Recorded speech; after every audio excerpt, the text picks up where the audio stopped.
اعوذ باللہ من الشیطان الرجیم بسم اللہ الرحمن الرحیم اللہم صلی علی محمد وآل محمد وعجل فرجہم۔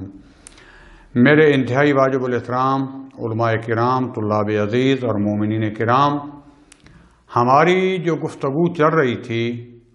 انسان اور جہان کی شناخت کے بارے میں،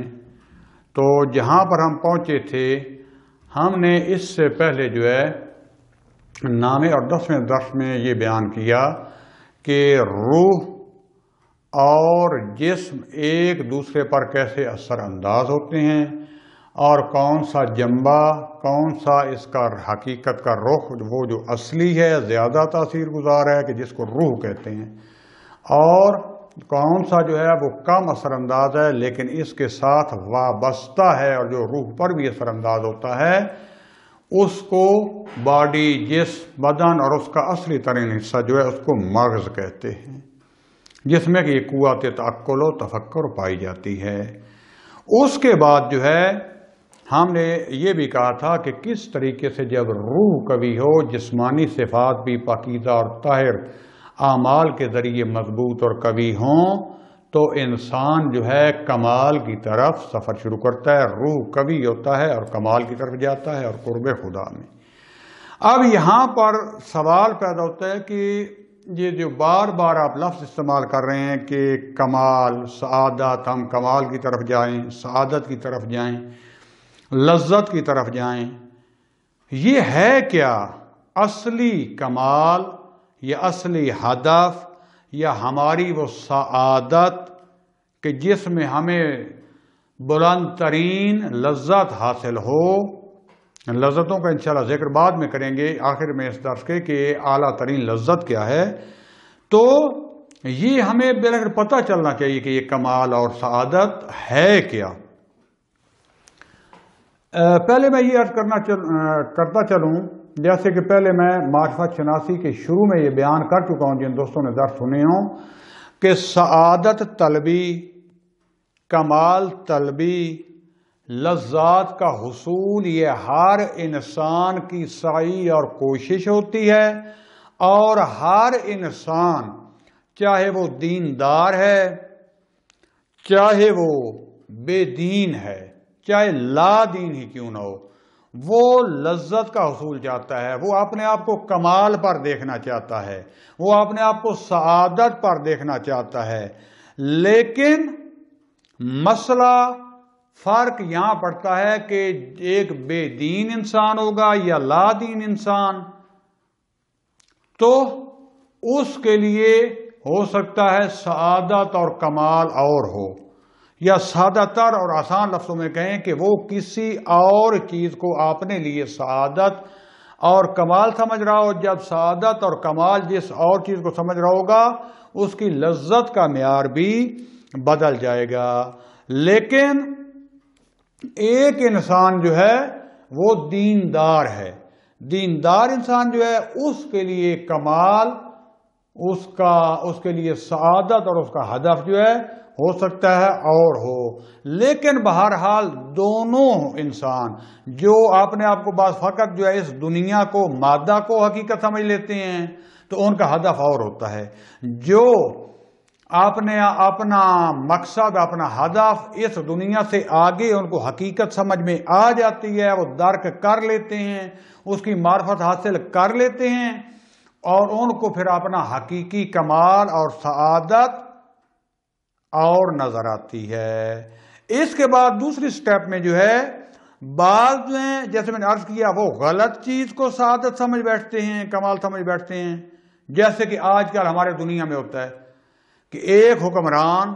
5 سال، 10 سال، 20 سال بھی حکمرانی کر لے لیکن اس کی لذت ختم، اس کی ہوس ختم نہیں ہوتی۔ وہ ہمیشہ سمجھتا ہے کہ مجھے ہی وزیر اعظم رہنا چاہیے، مجھے ہی صدر رہنا چاہیے، مجھے ہی اس ادارے کا سربراہ رہنا چاہیے۔ بڑھاپے میں آ جائیں جو ریٹائرمنٹ کی ایج عقلاً یا قانوناً بنی ہوتی ہے، 2 نمبر طریقے سے ساز باز کر کے دوسرے ظالموں کے ساتھ ان کو کچھ دیں گے فائدہ کہ ٹھیک ہے تمہیں یہ چھوڑتے ہیں تم مجھے چھوڑو، اور کوشش کریں گے کہ اپنے عہدوں کی مدت بڑھاتے رہیں، چمٹے رہیں، الا کہ یا ان کو موت جدا کرتی ہے یا پھر کوئی ایسا سلسلہ بنتا ہے کہ کوئی اس کا دوسرا دشمن یا اس کا حریف یا عوام مثلا انہیں جدا کر دیتی ہیں۔ لیکن جو الہی انسان ہوگا وہ پیروی قرآن میں، پیروی انبیاء کو، پیروی دین میں اپنی سعادت سمجھے گا، اور اس کے لیے یہ فقط دنیا کے یہ چند دن کے عہدے، یہ چند دن کی وزارتیں، یہ چند دن کا مال و ثروت اگرچہ ضروری ہے، لازم ہے ایک حد تک، لیکن یہ اپنے آپ کو وابستہ نہیں کرتا ان سے، یہ اپنے آپ کو اس دنیا میں غرق نہیں کر دیتا،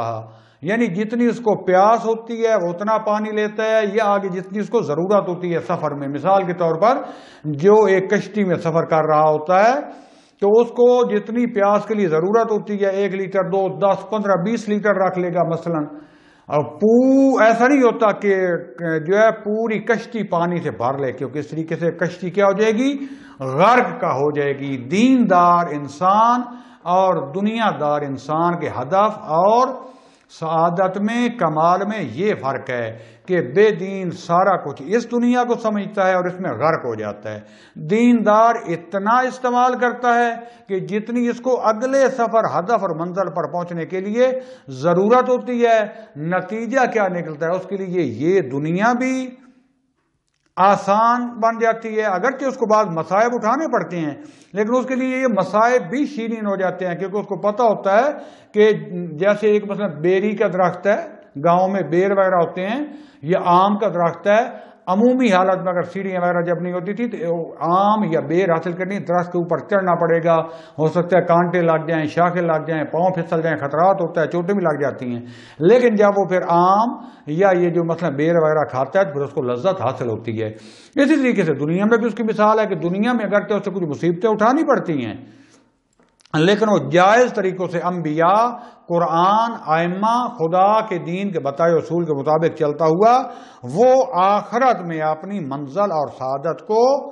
تلاش کرتا ہے۔ اب سعادت کس میں ہے؟ لذت میں ہے، یعنی جب لذت حاصل ہوتی ہے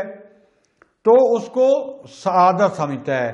یہ لذت حسی بھی ہو سکتی ہے اور جسمانی بھی ہو سکتی ہے اور روحانی بھی ہو سکتی ہے۔ اسی لیے جو میں نے عرض کیا بعض اوقات وہ جو اصل ہدف اور مقصد جو پاکیزہ کہ جس پر ایک دیندار با ہدف انسان جس کو کہہ سکتے ہیں، جو اصلی با ہدف انسان ہے، جو حقیقت کو سمجھتا ہے اور حقائق کی طرف ہی سفر کر رہا ہے، شراب کی طرف نہیں جا رہا، مجاز کی طرف نہیں جا رہا، چاند لمحے کی لذت کی طرف نہیں جا رہا۔ اب ہو سکتا ہے اس کو ریاضت اور محنت کرنی پڑے لیکن پھر اس کو ریاضت اور محنت میں بھی لذت محسوس ہوگی، کیونکہ اس ریاضت، اس سختی، اس چند دن کی محدودیت کے بعد اس کو وہ لذت حاصل ہوگی، وہ مقصد پر پہنچے گا۔ جیسے رمضان شریف ہے نا، جو روزے نہیں رکھتے اللہ ان کو ہدایت دے، اور اگر وہ مریض نہیں ہیں تو ان کے لیے بھی عید کا دن آ جاتا ہے، اور جو روزے رکھتے ہیں ان کے لیے بھی عید کا دن آ جاتا ہے، لیکن جو پورے مہینے کے روزے رکھ کر عید مناتے ہیں، جو اس کو ایک روحانی خوشی ہوتی ہے نا، جس نے عادت کے طور پر روزے نہ رکھے ہوں، جس نے ایک رضائے الہی کے لیے خوف خدا سے یہ کام کیا ہو، اس کی عید والے دن کی لذت اور اس کا سرور جو ہے روحانی وہ ناقابل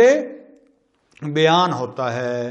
لہذا دوستان عزیز، آپ نے دیکھا ہوگا اس دنیا میں بھی بعض لوگ جو ہے کمال، دنیاوی کمال، مال و دولت حاصل کرنے کے لیے، قدرت حاصل کرنے کے لیے کیا کرتے ہیں؟ آپ نے گھر کو چھوڑ کر دوسرے شہروں کا سفر کرتے ہیں، جہاں نہ ماں ہوتا ہے، نہ باپ ہوتا ہے، ہاسٹل کی زندگی ہوتی ہے، کرائے کے مکان ہوتے ہیں، پھر یہاں سے دوسرے ملکوں میں چلے جاتے ہیں۔ اب آپ کو پتہ ہے آج کل جو دنیا میں ہیں، ہم جو پاکستانی ہیں، ہم ایران میں جتنے بھی آپ کو آسانی محسوس کر لیں، لیکن ہمارا اصلی وطن وہ پاکستان ہے۔ ہمارا معاشرہ، ہماری عادات، ہماری غذا، ہمارے رہن سہن کا طریقہ، وہ ہمیں لذت پاکستان میں جو ملتی ہے وہ کبھی ایران میں نہیں مل سکتی۔ ہو سکتا ہے آسانیاں مل جائیں، علم، یا جو امریکہ میں چلے جاتے ہیں، یونائٹڈ اسٹیٹس میں چلے جاتے ہیں، UK میں، کینیڈا، مختلف جگہوں پر جاتے ہیں، ایک اعلیٰ ہدف اور مقصد کے حصول کے لیے وہ پیسہ بھی خرچ کرتے ہیں، وہ اپنے جان کی قربانی بھی دیتے ہیں، مال کی قربانی کے ساتھ ساتھ اپنے والدین، ملک اور ملت سے دوری، یعنی بہت مشکل ہوتی ہے۔ خدا جانتا ہے کہ آج بھی ہم مثلا ادھر ایک روحانی ماحول میں بیٹھے ہیں، میں اپنی بات کروں، کریمہ اہل بیت کے پاس بیٹھے ہیں، انبیاء کی یہ سرزمینیں ہیں، ائمہ کے سرزمینیں ہیں، بڑی لطف ہے، معرفت ہے، لیکن ایک ایک لمحہ، ایک ایک دن اپنے ملک کی یاد ستاتے نہیں ہے۔ اپنے ملک میں کوئی تکلیف ہو، ظلم ہو، خدا جانتا ہے یا نیندیں اڑ جاتی ہیں۔ ہمارے ملک میں پتہ ہے مشکلات بھی ہیں، دن رات انسان سوچتا ہے، اپنی مٹی سے محبت ہے، یہ علیحدہ بال ہے۔ دنیا فتوے لگا دیتی ہے، کوئی امریکہ میں بیچارہ چلا جاتا ہے 20 سال، اپنی آسانی کی خاطر کچھ کرتا ہے تو کہتے ہیں اب یہ امریکی ہو گیا ہے، جو کہیں اور ملک سعودی ہو گیا ہے، یہ ایرانی ہو گیا ہے، یا بعض اوقات کچھ آپس میں جیسے ہماری، کیونکہ یہاں پہ ایک دین کی حکومت ہے اور ولایت کی حکومت ہے، ہم اس سے نظام سے محبت کرتے ہیں، حکومت نہیں۔ حکومتیں بعض کا اپنے مفادات کے لیے، چاہے ایرانی حکومت ہو چاہے پاکستانی، کوئی ہر حکومت جو ہے وہ اپنے مفادات کے لیے کام کرتی ہے۔ ہمارا پیار اور محبت اس اسلامی نظام سے ہے۔ کل یہاں پر پہلے بھی ایران میں شیعہ ہوتے تھے، لیکن ہمارا کوئی لگاؤ نہیں تھا، صرف روزوں پر غیرت کر کے چلے جاتے تھے۔ کوئی شاہ ظالم تھا، نام کا شیعہ تھا، دشمن اسلام تھا، امریکی ایجنٹ تھا، ہم نہیں کرتے تھے۔ آج یہی اسلامی نظام، حتی سنی نظام بھی کیوں نہ، اہل سنت کا بھی، جس میں ظلم و بربریت نہ ہو، اسلام تو ہے نا، اگرچہ ہمارے ان سے کچھ اعتقادی یا فقہی اختلاف ہیں، لیکن ہمارے اسلام کے بھائی تو ہیں۔ سعودی عرب میں آج مان جائے، پاکستان میں جہاں بھی، ہم اس سے بھی محبت کریں گے۔ ایجنٹ نہیں ہیں، ایجنٹ ہیں تو فقط اپنے قوم اور ملت اور اسلام کے۔ اول و آخر ہمارا وطن اسلام ہے، ہم مسلمان ہیں اور بھائی ہیں۔ افسوس کہ کچھ عرصے سے ہم ایک دوسرے سے دشمنی کر رہے ہیں، دشمن نے، ایجنٹوں نے ہمارے بعض نادانوں کو آگے کر کے ایک دوسرے میں اتنی نفرتیں پیدا ہوئی ہیں فروعی اختلافات کی وجہ سے۔ آج ہم کسی ایک دوسرے کو حتی مسلمان ماننے پہ تیار نہیں ہے، دوسروں کی جو ہے مصیبت پر خوش ہوتے ہیں، حالانکہ ہمیں تو ایک ہندو اور کافر کی مصیبت پر بھی خوش نہیں ہونا چاہیے۔ ہمارا مذہب انسانیت کا مذہب ہے۔ بہرحال عرض یہ کرنا چاہتا تھا کہ کتنی کتنی مشکلات برداشت کر کے ایک ہدف کے حصول کے لیے کہ میں پڑھ جاؤں، علم حاصل کر رہا ہوں، اگر یہ میں نے کر لیا تو مجھے عہدہ بھی مل سکتا ہے۔ اگر ہدف آپ کا دنیا کا ہے، عہدہ بھی مل سکتا ہے، مال و دولت مل سکتی ہے، میری اولاد، میرے گھر والے وہ کیا ہو جائیں گے، آسانی میں زندگی بسر کریں گے۔ تو اسی طرح جو ہے، جو ایک الہی انسان ہوتا ہے وہ صرف دنیا کے ان عہدوں اور ان مال و ثروت اور زیادہ توجہ نہیں دیتا، اگرچہ لازم ہے، ضروری بھی ہے اور ہمیں اس میں توجہ رکھنی چاہیے، لیکن اس میں غرق نہیں کر دینا چاہیے۔ اتنا لو کہ جس سے میں اپنے بھی زندگی اچھی گزار سکوں، خدا بند عالم کی اطاعت میں خدا کے دشمنوں کا مقابلہ کر سکوں اور اپنے ملک اور ملت اور اسلام کی خدمت کر سکوں، میری وجہ سے انسانیت کی خدمت ہو سکے۔ جیسے ابھی کرونا آیا ہوا ہے، کل فلڈز آ جاتے ہیں، زلزلہ آتا ہے، ارتھکویک وغیرہ، لوگوں کے گھر برباد ہو جاتے ہیں، تو خدا جانتا ہے جب ان لوگوں کی خدمت کی جاتی ہے کتنا خدا خوش ہوتا ہے، کتنا انسان کا اپنا روح خوش ہوتا ہے۔ لہذا ابھی تک یہ میری پوری بحث کا نتیجہ کیا نکلا کہ ہمیشہ انسان کا کوئی ہدف ہوتا ہے اور انسان جو ہے اس کو حاصل کرنے کے لیے کیا کرتے ہیں، کوشش کرتے ہیں، چاہے وہ دنیاوی اور پست ہدف ہو، چاہے حقیقی ہدف جو ہے اس کو نظر آ جائے۔ لیکن کبھی کبھی یہ بھی ہوتا ہے کہ ہم حقیقی سعادت کو پہچان لیتے ہیں، لیکن اپنی سستی کی وجہ سے یا اپنے عمل کی کمزوری کی وجہ سے چلے کہیں اور جاتے ہیں۔ سعادت کا ہمیں پتہ ہوتا ہے، حقیقت پر ہم یقین حاصل کر چکے ہوتے ہیں، جنت و دوزخ کا تصور ہے، خدا پر یقین حاصل ہو چکا ہے، ہدف بھی معلوم ہے، لیکن ان دنیا کی رنگینیوں کی وجہ سے، اپنی کمزور صفات کی وجہ سے، روحانی کمزوری کی وجہ سے، بیماری کی وجہ سے اور ان چھوٹی چھوٹی رکاوٹوں کی وجہ سے اصلی ہدف کو چھوڑ کر کہیں اور چلے جاتے ہیں۔ تو دوستان عزیز، پس ہدف ہے اور وہ ہے کہ جس میں انسان کو صحیح لذت حاصل ہو۔ اس کے بعد ہم ہر انسان میں ایک قوہ محرکہ ہوتی ہے کہ جس کے تحت ہمارا ہمیں فکر پیدا ہوتی ہے، ہمیں شوق پیدا ہوتا ہے اور اس کی وجہ سے ہم کیا کرتے ہیں، عمل کی طرف ابھرتے ہیں. جب آپ کو عرض کیا نا، جب کہ میرے پاس بلڈنگ ہونی چاہیے، میرے پاس کار ہونی چاہیے، کہیں گے اچھا اس کے لیے کیا مجھے محنت کرنی پڑے گی، میں اس کے لیے کیا کر سکتا ہوں، انجینئر بن سکتا ہوں، تجارت کر سکتا ہوں، خدا نخواستہ ڈاکہ مار سکتا ہوں، دوسروں کا حق غصب کر سکتا ہوں. جیسی صفات ہوں گی اس کے تحت ہم اس قوہ محرکہ کی وجہ سے پہلے سوچیں گے، فکر کریں گے، ہمیں شوق پیدا ہوگا اور پھر ہم عمل کرنا شروع کر دیں گے. پاس دوستان عزیز، پھر صحیح ہدف تک اور اپنے کمال تک پہنچنے کے لیے کون سا طریقہ اختیار کریں گے؟ پہلے صحیح فکر، پاک تخیل، خیالات کا پاکیزہ ہونا. یہ کب ہوں گے؟ جب ہمارا عمل، کردار، یہ سارا، ہماری غذا، ہماری ساری زندگی یہ پاکیزہ ہوگی تو ہماری فکر بھی، ہمارا روح پاک ہو جائے گا، ہماری فکر بھی پاک ہو جائے گی. پاک فکر کے نتیجے میں صحیح ہم عمل انجام دیں گے. اس کے جب صحیح عمل انجام دیں گے تو پھر جو ہمارے اندرونی تمایلات ہیں، تمایلات نفسی، جو ہمارے انگیزے ہیں، بعض اوقات ہمارے نفس امارہ کی وجہ سے، شیطانی وجہ سے، ہماری مادی طبیعت کی وجہ سے جو پیدا ہوتے ہیں، ان تمایلات پر، ان جھوٹی آرزوؤں پر ہم کیا کریں گے؟ کنٹرول حاصل ہوں گے. نتیجہ کیا نکلے گا کہ ہم میں روحانی صفات پیدا ہو جائیں گی. جب روحانی صفات پیدا ہو جائیں گی تو پھر ہم میں ارادہ اور کنٹرول بھی پیدا ہو جائے گا. جب ارادہ اور کنٹرول پیدا ہو گیا، اب ہم ان چھوٹی اور وقتی لذات کو چھوڑ کر، ان چھوٹی چھوٹی مصیبتوں کو برداشت کر کے، ان رنگینیوں سے اپنے آپ کو تھوڑا محدود کر کے ایک ایسی وسعت والی اور کمال والی دنیا میں چلے جائیں گے کہ جو واقعی ایک ایسی لذات ہوں گی جو نہ کبھی ختم ہونے والی، جو نہ چوری ہو سکتی ہیں، نہ پرانی ہوتی ہیں، بلکہ ہر چیز ہر وقت نئی اور تازہ ہوگی اور کمال ہوگی. اور جب ہم اس تک پہنچیں گے تو یعنی یہ چھوٹی چھوٹی مصیبتیں اور محدودیتیں برداشت کر کے، کیونکہ جس قانون میں بھی آئیں گے آپ کے لیے ایک محدودیت ہوگی. حتیٰ امریکہ اور وہاں بھی چلے جائیں جہاں مادر و پدر آزاد لوگ رہتے ہیں، انہوں نے بھی بعض محدودیتیں رکھی ہوئی ہیں، وہاں بھی 100% آزاد نہیں ہیں، بلکہ ہم اپنا جو قانون ہے جہاں پر ہمیں کچھ محدودیتیں دی گئی ہیں وہاں پر ہر شیطانی عمل ہو رہا ہے، حقیقت نہ ہونے کی وجہ سے، معرفت نہ ہونے کی وجہ سے. پاس دوستان عزیز، اگر ہمیں اپنے اصلی کمال پر پہنچنا ہے، میں پھر عرض کر دوں کہ ہمیں کیا ہو جائے گا؟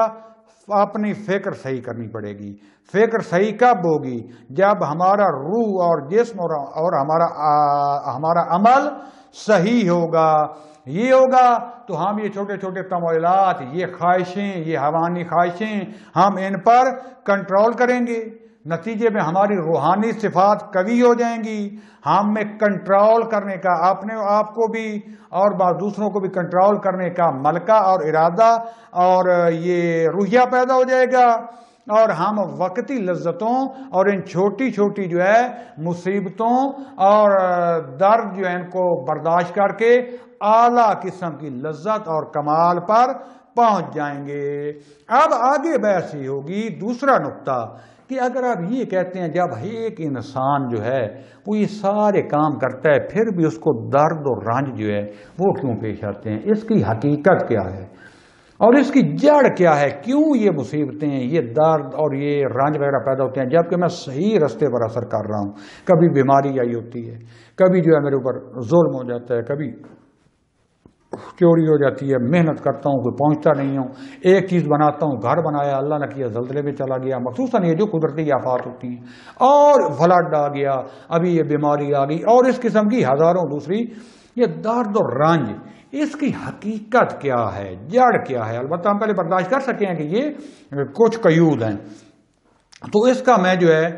اگر حقیقت، اس کی روٹس بیان کرنا چاہوں، اس کی ریئلٹی، حقیقت بیان کرنا چاہوں تو یہ ہوگی کہ ان درد و رنج کا اصل اسباب، ان کی جڑیں اور ان کی روٹس جو ہیں، ان کی ریئلٹی جو ہے نا وہ کیا ہے؟ شدید وابستگی کے ساتھ ہونا، شدید وابستگی ہونا انسان میں کسی چیز کے ساتھ، کسی بھی چیز کے ساتھ جو پائیدار نہیں ہے. اور میں پہلے بیان کر چکا ہوں اس مادی دنیا میں کوئی چیز پائیدار نہیں ہے، اس میں تحول آتا رہتا ہے، تغیر آتا رہتا ہے۔ جب انسان ان کے ساتھ شدید لگاؤ، شدید محبت اور وابستگی بنا لیتا ہے، سادہ لفظوں میں ان میں اپنے آپ کو غرق کر لیتا ہے، اس وقت جو ہے جیسے ان میں تبدیلی ہوتی ہے، انسان میں رنج و الم پیدا ہونا شروع ہو جاتے ہیں۔ انسان آرزوئیں جب لمبی بنا لیتا ہے، انسان حیوانی خواہشات کو کنٹرول نہیں کرتا، انسان اس دنیا کی مادی حقیقت کو نہیں سمجھتا کہ اس میں مادہ میں تزاحم ہے، ٹکراؤ ہے، ٹکراؤ سے کیا ہوتا ہے؟ دھماکہ بھی ہوتا ہے، درد بھی ہوتی ہے، چیز ٹوٹتی بھی ہے۔ یہ اس دنیا کے کیا ہیں؟ لوازمات ہیں۔ اسی لیے تو ہمیں ادھر بھیجا گیا کہ ہم ادھر امتحان دیں، ان کو تحمل کریں، اچھے طریقے سے ان کو گزار کر آئیں، اور گزارنے کے رستے بھی بتا دیے۔ اب یہ ہم پر آگے منحصر ہے نا کہ اما شاکرا و اما کفورا، ان ہدینا السبیل اما شاکرا و اما کفورا۔ اللہ کیا کہتا ہے کہ ہم نے آپ کو صحیح رستے کی ہدایت بھی کر دی ہے، حیوانیت بھی، انسانیت بھی، برائی بھی، اچھائی بھی، شیطان بھی، رحمان بھی، ساری چیزیں اصل رستہ بھی بتا دی ہے، اما شاکرا و اما کفورا۔